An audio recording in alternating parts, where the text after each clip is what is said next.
ప్రకటన 18వ అధ్యాయం 11 నుండి 14 వచనాలు. లోకములోని వర్తకులను ఆ పట్టణమును చూచి ఏడ్చుచు తమ సరుకులను అనగా బంగారు, వెండి, రత్నములు, ముత్యములు, సన్నపు నారు బట్టలు, ఊదారంగు బట్టలు, పట్టు బట్టలు, రక్త వర్ణపు బట్టలు మొదలైన సరుకులను, ప్రతి విధమైన దబ్బమ్రాను, ప్రతి విధమైన దంతపు వస్తువులను, మిక్కిలి విలువ గల కర్ర, ఇనుము, చలవరాళ్ళు మొదలైన వాటితో చేయబడిన ప్రతి విధమైన వస్తువులను, దాల్చిన చెక్క, ఓమము, ధూప ద్రవ్యములు, అత్తరు, సాంబ్రాణి, ద్రాక్షారసము, నూనె, మెత్తని పిండి, గోధుమలు, పశువులు, గొర్రెలు మొదలగు వాటిని, గుర్రములను, రథములను, దాసులను, మనుషుల ప్రాణములను ఇక మీదట ఎవడును కొనడు. నీ ప్రాణమునకు ఇష్టమైన ఫలములు నిన్ను విడిచిపోయెను. రుచ్యమైనవన్నీ, దివ్యమైనవన్నీ నీకు దొరకకుండా నశించిపోయినవి. అవి ఇక మీదట కనపడవని చెప్పుకొనుచు దాని గూర్చి దుఃఖపడుతురు. మనము ప్రకటన 18వ అధ్యాయంలో దూత మరియు పరలోక స్వరము తెలిపిన మహాబబులోను పతనాన్ని ధ్యానిస్తూ ఉన్నాం. మనకు తెలుసు, ప్రభు రహస్య రాకడ తర్వాత 7 ఏండ్లు భూమి మీద అంత్యక్రీస్తు పరిపాలన ఉంటుంది.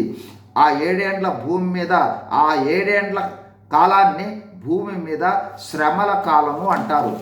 ఈ శ్రమల కాలం ముగింపులో మహాబబులోను పతనమవుతుంది. తరువాత ప్రభు బహిరంగ రాకడలో భూమి మీదకు తన సంఘంతో వచ్చి 1000 ఏండ్ల పాలన చేస్తాడు. ఈ 18వ అధ్యాయంలో మొదట దూత అపవిత్రతకు ఉనికి పట్టు అయిన మహాబబులోను కూలిపోయినని 2 సార్లు ఆర్భటిస్తుంది.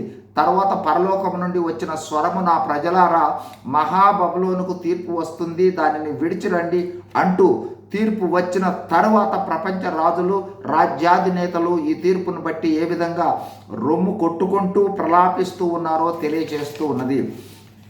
ఈ 11 నుండి 14 వచనాలలో దుఃఖిస్తూ ఉన్న వ్యాపారులను, వ్యాపారము జరుగు వస్తువులను చూస్తే ఈ మహాబబులోను పట్టణము ఎంత గొప్ప వ్యాపార కేంద్రమో గుర్తించవచ్చు. అలాంటి మహాబబులోను అకస్మాత్తుగా పతనమైనందున ధనిక పేద భేదము లేకుండా ప్రతి ఒక్కరూ, ప్రతి వ్యాపారస్తుడు తమ ఆశా సౌధాలు కూలిపోయినందున మహాబబులోనును బట్టి దుఃఖపడుటను దూత వివరించడం జరుగుతూ ఉంది. ఈ సందర్భం మనకు భౌతిక భూ సంబంధమైనవి తాత్కాలికాలేనని, నిజ భద్రత మనకు రక్షణలోను, రాకడలో ఎత్తబడటంలోనే ఉంటుందని గుర్తించవచ్చు. రాకడకు సిద్ధపడదాం, అనేకులను సిద్ధపరుద్దాం. God bless you. Thank you.